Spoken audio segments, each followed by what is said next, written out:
Have you ever wondered what led to the downfall of the French monarchy and the rise of revolutionary ideals of liberty, equality, and fraternity?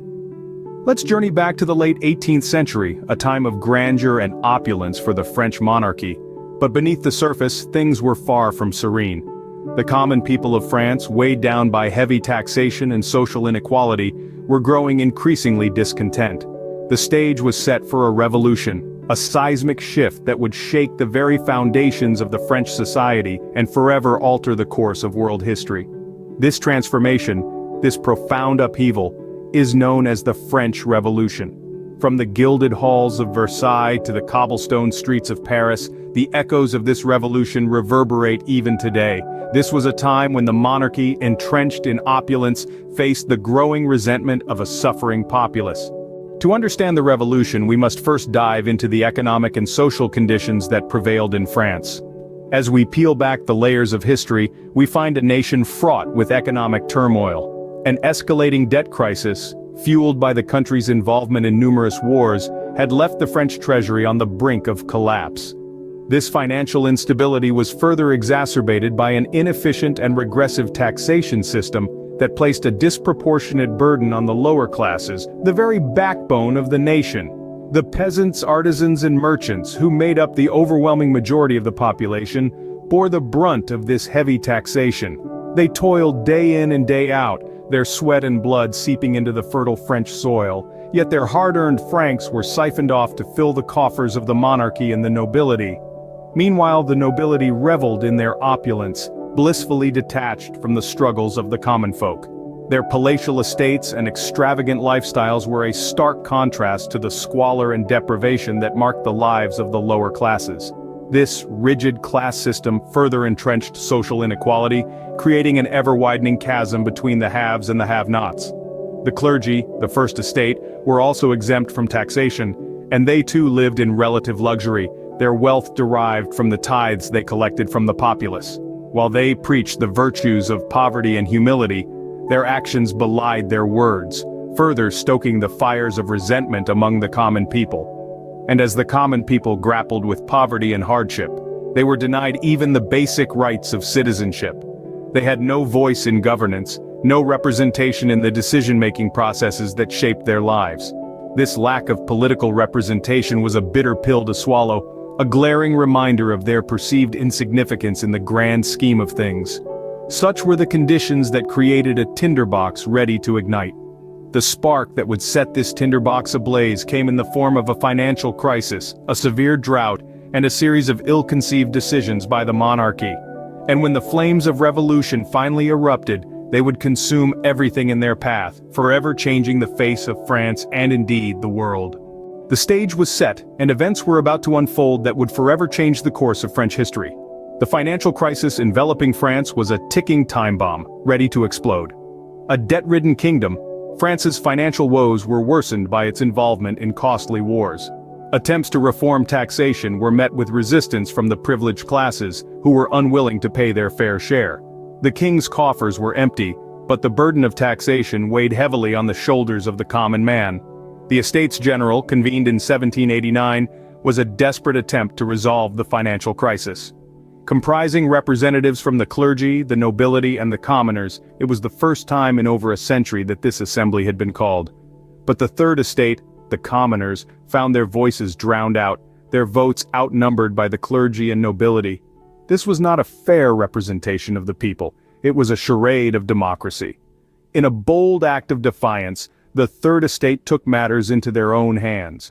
They declared themselves the National Assembly, a body representing the people of France, not just the privileged few.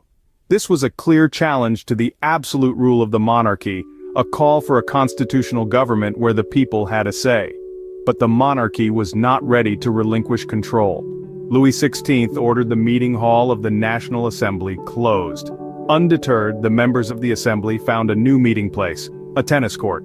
Here they made a solemn vow not to disband until a constitution was established. This was the famous tennis court oath, a pivotal moment in the lead up to the revolution. The tension reached boiling point with the storming of the Bastille. The Bastille, a state prison, was seen as a symbol of royal tyranny.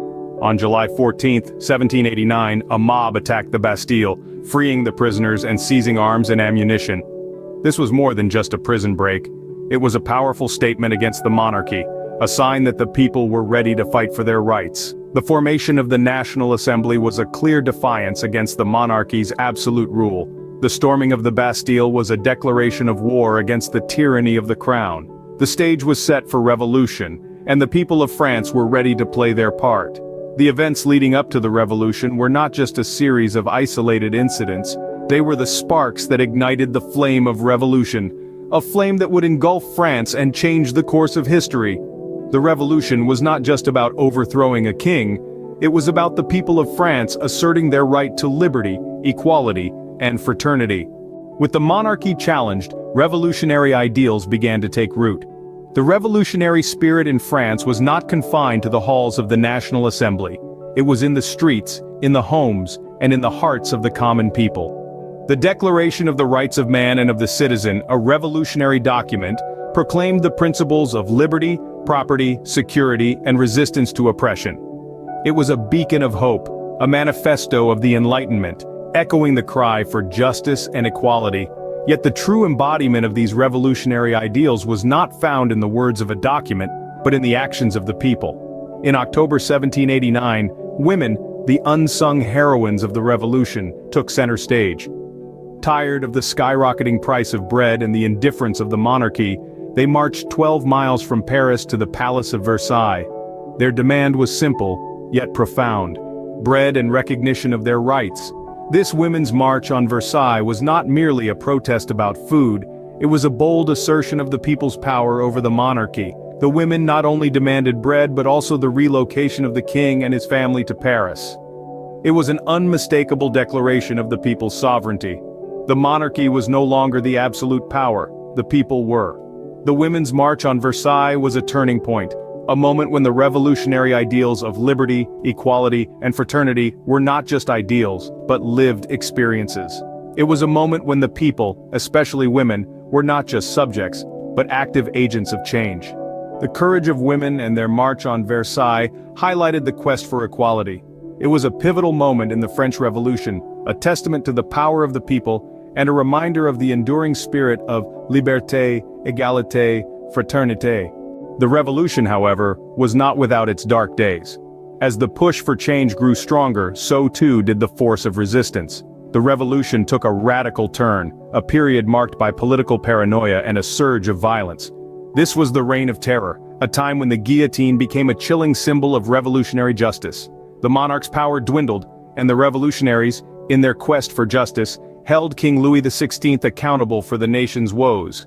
He was tried for high treason and crimes against the state, and in January 1793, he met his fate at the guillotine. His execution marked a pivotal point in the revolution, signaling the end of monarchical rule and the birth of the French Republic. But the Reign of Terror didn't stop at the king. The Committee of Public Safety, under the leadership of Maximilien Robespierre, wielded their power ruthlessly. They orchestrated a campaign of purges where thousands were executed for perceived enemies of the revolution. But as the blood flowed, so did the public's disenchantment. By mid-1794, Robespierre himself was arrested and executed, marking the end of the Reign of Terror. The revolution had devoured its own children. What was left was a power vacuum, a nation in need of a strong leader to restore order and stability. Enter Napoleon Bonaparte. A brilliant military strategist, Napoleon seized the moment. He staged a coup in November 1799, establishing himself as the first consul of France. He brought about significant reforms and expanded his empire across Europe.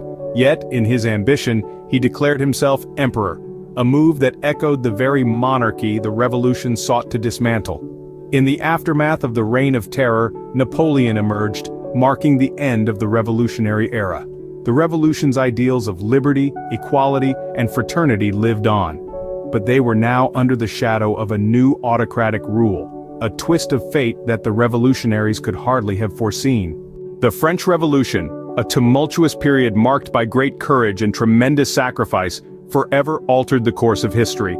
This profound uprising against social and political injustice not only reshaped France but also sent ripples across the globe, inspiring countless movements for liberty and equality. The echoes of Liberté, Égalité, Fraternité, the revolutionary cry of the French people, can still be heard today, a testament to the enduring influence of this monumental event. It serves as a potent reminder of the power of the masses, the strength of ideals, and the indomitable spirit of humanity. The French Revolution, with its tumultuous journey from the storming of the Bastille to the rise of Napoleon, remains an unforgettable chapter in the annals of human history. As we look back, let us reflect on the enduring legacy of a nation that dared to proclaim Liberté, Égalité, Fraternité. Make sure to subscribe and like the channel for more insightful historical content.